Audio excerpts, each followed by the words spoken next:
India Australia ആവേശകരമായ ആദ്യ test പുരോഗമിക്കുകയാണ്. ടെസ്റ്റിന്റെ എല്ലാ സെഷനുകളും ഏറ്റവും ആവേശകരമായി തന്നെയാണ് ആരാധകരിലേക്ക് എത്തുന്നത്.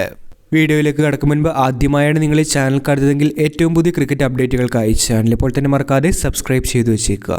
കളിക്കളത്തിലെ പ്രകടനങ്ങൾക്ക് പുറമെ ചൂടുപിടിച്ച വാഗ്വാദങ്ങളും ഇന്ത്യ ഓസ്ട്രേലിയ മത്സരങ്ങളെ ആവേശകരമാക്കുന്നുണ്ട്. പെർത്തിൽ ആദ്യ ദിവസം കളി നിർത്തിയപ്പോൾ ഇന്ത്യയെ 150 റൺസിന് ഓൾ ഔട്ട് ആക്കിയ ശേഷം ഓസ്ട്രേലിയ 67-7 എന്ന നിലയിലേക്ക് തകർക്കാൻ ടീം ഇന്ത്യക്ക് സാധിച്ചിരുന്നു. നേരത്തെ ടോസ് നേടി ആദ്യം ബാറ്റ് ചെയ്ത ടീം ഇന്ത്യക്ക് തുടർച്ചയായി തിരിച്ചടിയേൽക്കുകയായിരുന്നു. 26 റൺസ് നേടിയ രാഹുലും 37 റൺസ് നേടിയ പന്തുമാണ് ഇന്ത്യയെ തുടക്കത്തിൽ കരകയറ്റിയത്.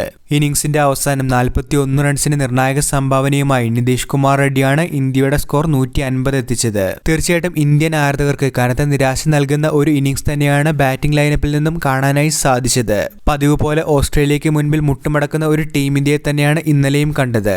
എന്നാൽ ക്യാപ്റ്റൻ ബുംറയുടെ കരുത്തിൽ ഓസ്ട്രേലിയയെ അതേ നാണയത്തിൽ തന്നെ ടീം ഇന്ത്യ ഇപ്പോൾ തിരിച്ചടിച്ചിരിക്കുകയാണ്.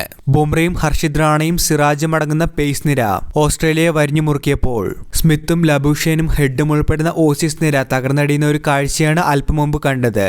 ഓസ്ട്രേലിയയെ ഓൾ ഔട്ട് ആക്കിക്കൊണ്ട് ആദ്യ ഇന്നിംഗ്സിൽ ചെറിയൊരു ലീഡ് ഇപ്പോൾ ടീം ഇന്ത്യക്ക് സ്വന്തമാക്കാൻ സാധിച്ചിട്ടുണ്ട്. തീർച്ചയായിട്ടും ഇന്ത്യ ഓസ്ട്രേലിയ ടെസ്റ്റ് മത്സരങ്ങളുടെ എല്ലാ ആവേശത്തോടും കൂടിയാണ് ആദ്യ ടെസ്റ്റിന്റെ രണ്ടാം ദിനം ഇപ്പോൾ പുരോഗമിക്കുന്നത്. വീഡിയോ അവസാനിക്കുന്നു. ബോർഡർ ഗവാസ്കർ ട്രോഫിയുമായി ബന്ധപ്പെട്ട ഏറ്റവും പുതിയ അപ്ഡേറ്റുകൾക്കായി ചാനൽ ഇപ്പോൾ തന്നെ മറക്കാതെ സബ്സ്ക്രൈബ് ചെയ്തു വെച്ചേക്കുക.